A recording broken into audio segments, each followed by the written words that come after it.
Shubor nagaslem jong unongsan Hima. Habayade ber ke Jingpynkiew jong kador Umphñiang nakaliang unong yalam kasing Kongres u Dr. Mukul sangma ulaong ba nakaliang jongki kila depan pau ya ke jingye kabaki Paidbah kila ikendu kamtam nakani ke Jingpynkiew dor jong ka Umphñiang bat kani ke Jingpynkiew dor kadai nak sorkar kaba mendah ula benrabru da kabaong ba kani ke Jingpynkiew dor kadai kum kalenti ban syem ya kapisa nakapla jong ki Paidbah ni kalongru kum ke Jinglute harangkat bat ki any ula benrabru da kabaong ba kitiar kitar kila kiu dorlot kamtam kitiar ki ba kiduk kisuk ki pendon kam shu nakaliang uni unong elam kasing Kongres ula ongru ba ki nongrep manda ki pendon kam da ki kor ki bor jong kani gajuk banpu bandany ki bahaban pendon kam da ki Umphñiang la kadai ka diesel ne ka petrol hanrei lada kani ka Jingpynkiew dor kam pensngautu ya ki nong thau any ngan ong ba kani barok kadai ba kim don jing ngau na ka benta ki nong rap ula benrabru da ka baong kermen ba shen ki nong thau any kinsa ngautu habaya dai bat kani. I think we have been very blunt and clear in our stand. How do you look at this ever increasing price? It's for the people to watch and also react. In as far as the political party is concerned, we have expressed our anguish and have pointed fingers at the government of the day. Now you look at the money which is going as in addition to the actual price is the highest in the world, 69%. 69% total. The cumulative tax which is being paid by everyone who is buying petrol or diesel, it's around 69%, around close to 70%. It's not heard in this whole world. Now, it's another way of taking money from your pocket. It's another way of putting a legal system to have a, I must say, it's a legal extortion. It's a legal extortion. You are not looking at the ramification. Every item that is being used by the poor and the middle class family, you look at the price rise, the resultant collateral effect due to the rise in petroleum and diesel prices. Everything that you buy today, the price of last year and the price of this year, there is a natural collateral impact on the price of every commodity that you buy. And at the same time, please remember that this country today is self-sufficient in our agricultural produce. We are happy for that to a great extent. And particularly this year, the harvest has been very good. But every farmer is using a mechanized farming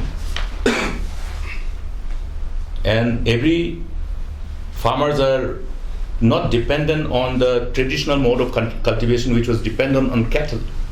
It is completely on power tillers, on tractors, meaning mechanized farming where you require diesel, you require petrol, you need to irrigate. So you look at the kind of burden that has been passed on to the farmers who are the backbone of our economy. And if this is not understood by the policymakers, then you should say that it's not because they don't know, it's because they don't have the kind of empathy towards this particular community who contributes massively to the GDP of this nation. And I hope they realize sooner than later and take corrective measures. There is nothing for the farmers. I am also knowing it because I have my own farming activity. I enjoy in farming activity. How much I spend for my diesel and my petrol and how every day I have to increase. Suddenly you are saying 50 paisa more, 30 paisa more, 20 paisa more. It's absurd. It has never happened in the past. You don't even know how much you are going to pay for the petrol or diesel the next day. So this is the state of affairs. See what we did when union government increased their share of the passed on the other burden by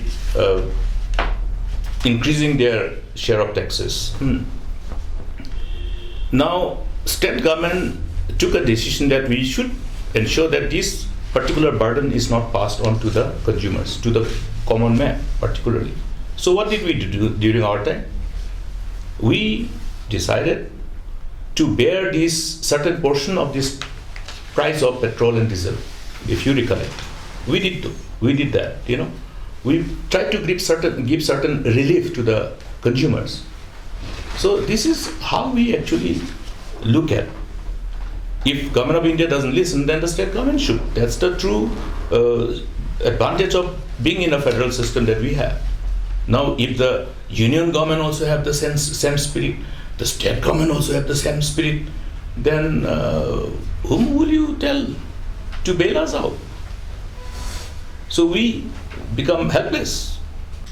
Meaning, I will ask the Prime Minister to conduct independent inquiry. I am sure he will do it. Please remember that this whole illegality that is going on and the scales of illegality, everybody is seeing it. That's the fact. So, and at the same time, this illegality is not confined within the boundaries of the state of Meghalaya. It goes beyond the boundaries of Meghalaya. Therefore, Government of India has to intervene. I have seen a news article carried by Bangladesh media, one of the Bengali daily of Bangladesh. I don't know whether you have the copy. I have sent it to some of our friends from media.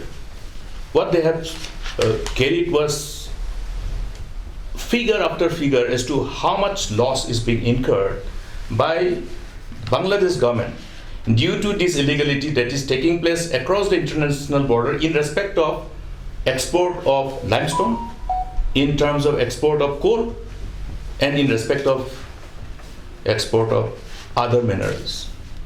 This is something which is an eye-opener for Government of India. That means it is not only the state government who is losing, it's the nation as a whole which is losing, number one. And number two is, which is again very scary, is that they are trying to promote the culture of corruption. Culture of corruption, which was something where people of Meghalaya used to say, big no-no, you see. Meghalaya has always fought against corruption.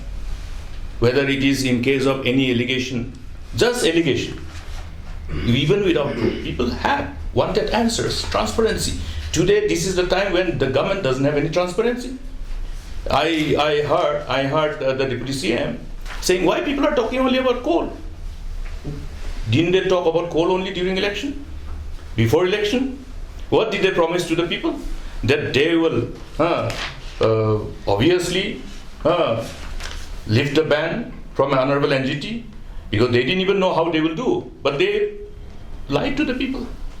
But at the same time, after lying to the people, they have somehow encouraged people to engage in illegal mining. And this is happening. And I'm telling it because there are enough evidence to substantiate these things. And this evidence, whenever time comes, will be placed before the authorities concerned. Then another thing, if this Bangladesh news article which was carried is pertaining to this limestone export, you know through which this is happening? Which constituency? Mainly? Peninsula. That's Deputy CM's constituency. And yesterday somebody rang up, sir, please come and see here, truckloads of these cattle are being smuggled to Bangladesh. I said, which area? Peninsula. So this is the reality. People are telling me, people have called me yesterday. So I told them, lodge a complaint. Go and submit this complaint to the Honorable Deputy CM with a copy to me. So this is what is happening. Whether it is illegality in respect of mining of limestone or illegality in respect of extracting of coal and border and exporting, which is beyond the actual permitted or rather declared quantity. This is what has been carried by media in Bangladesh. So, what is the name of Meghalaya? Meghalaya is now known for these negative stories. I'm sorry. I took pride earlier saying that we have set a new benchmark of governance, maintaining the kind of transparency and probity in public life. And we wanted to ensure that there is a probity in public life, there is a real respect for law. People fear law. That's why we brought in Lok Ayukta. Yes, we brought in Lok Ayukta. Today you see Lok Ayukta has been crippled by this government. There's only one man.